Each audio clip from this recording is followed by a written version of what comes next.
It is so exciting to have the opportunity to invite the community to invest in this wonderful blank slate that is the fourth floor of the downtown library. At a recent donor event, Kathy Briner, our unofficial library historian, shared the background of the fourth floor. As far back as 1998, local leaders determined that the city's downtown urban renewal funds would be redirected to the construction of a new library. Also in 1998, the Mayor's Library Improvement Committee made recommendations for the future of the library. The committee recommended the corner of 10th and Olive as a new site for the library, which is the area where our library now stands. Kathy highlighted one key recommendation also made by committee members, that the downtown library be designed with expansion capability. The foundation leaders involved in the library's capital campaign took that recommendation to heart by entitling the campaign Building for Generations. Foundation supporters under the leadership of the late Tom Wiper and Ted and Marie Baker raised $5 million in private donations to help make that new library a reality. At one point during the library's design phase, when budget estimates were coming in higher than expected, the fourth floor was on the chopping block. Fortunately, that plan did not come to fruition. It is so exciting to think about the possibilities this additional space will offer to the community. Looking around right now, it might be hard to imagine those possibilities. You might have noticed on the carpets what I often call, when showing folks around the space, the ghosts of cubicles past.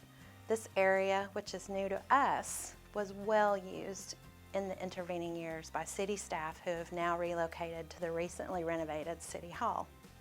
It might be hard to imagine what this space might become, and it might be hard to get excited about raising your paddle or writing a check to support chairs, tables, paint, movable walls, or art carts. But I want folks to lean into the vision the Library Improvement Committee had in 1998. To see those things they can help the library purchase as tools that build the community. For instance, think of a table that will be purchased thanks to your generosity as something that could facilitate a creative youth in our community to become a poet after attending one of the library's poetry and writing workshops held up here. Even in the current form, this space has already been a place that generated wonderful memories for families in Eugene. In October of 2024, folks traveled from as far away as Roseburg to tour the Halloween maze on the fourth floor that was part of the city's downtown Halloween programming. On December 31st of 2024, library staff welcomed families for activities, face painting, and a balloon drop at noon so that families could ring in the new year at a time more suited to their younger members. And last month, close to 1,000 people of all ages attended Lasers at the Library, which was a retro future sci-fi party that featured laser tag, vintage arcade games, dancing, intergalactic immersive art, and more.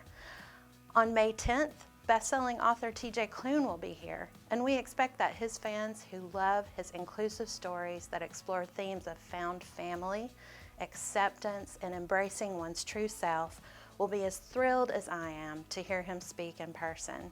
Just think, your support could help a young person who found their voice in a writer like Klune to find a seat to hear him.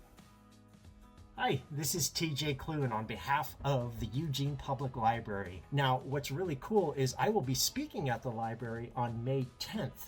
And at this point, it's going to be a crazy cool event. There's so much I want to talk about, so much stuff I have to say, especially in the climate that we live in now. But at the end of the day, the support for our library is one of the most important things. Libraries are a vital and necessary part of any community. Without a library, communities can't survive. They are not just there for books. They are there for so many different things. And they are community centers for people to be able to come in and expand their knowledge or get help with something that they need, even just to be able to access a computer in case they don't have one at home. So I will always be here to support libraries. Libraries saved my life when I was a kid, and librarians are some of the most wonderful people that I've ever had the pleasure to meet. So please come out and support the Eugene Public Library on May 3rd, and then I will be there on May 10th to have a discussion about every single book I've written. I don't know. Who knows what could happen? All right. Bye.